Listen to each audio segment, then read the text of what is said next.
বাংলাদেশে পর্যন্ত বাংলাদেশের আকাশে বাংলাদেশের পতাকার উপরে গেরুয়া পতাকা উঠতেছে, তাহলে কি পরিমাণ কট্টর! পৃথিবীর সবচেয়ে বড় কারাগারে পরিণত হয়ে যাবে বাংলাদেশ।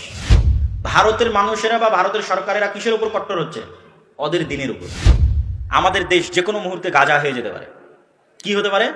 গাজা। কোথাকার গাজা? ফিলিস্তিনের গাজা। ফিলিস্তিনের গাজায় বিদ্যুৎ দেয় আর বন্ধ করে কে জানেন?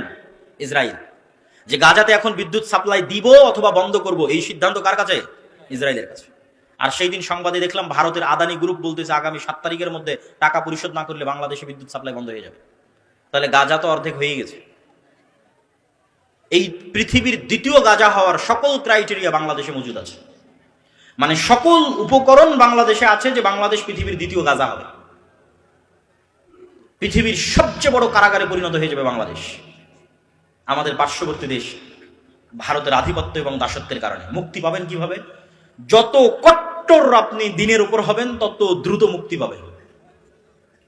ওরা কিসের উপর কট্টর হচ্ছে? ভারতের মানুষেরা বা ভারতের সরকারেরা কিসের উপর কট্টর হচ্ছে? ওদের দিনের উপর। কিসের উপর কট্টর হচ্ছে? হিন্দুত্ববাদীর উপর কট্টর হচ্ছে।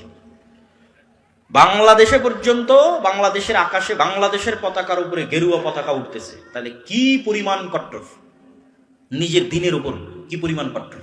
মানে নিজের দিনের উপর কনফিডেন্ট নয়। তো যে নিজের দিনের উপর যে কট্টর নয়, ও কিন্তু স্বাধীন হতে পারবে না। আপনি ভারতের কবল থেকে স্বাধীনতা পাবেন না যতক্ষণ না ও যেমন ওর দিনের উপর কট্টর হচ্ছে, আপনিও আপনার দিনের উপর কট্টর না হবেন। ও ওর দিনের উপর কট্টর হচ্ছে না, কট্টর হচ্ছে, তা আপনি আপনার দিনে কেন ছাড় দিবেন? আপনি ছাড় দিলে গোলাম থাকবেন।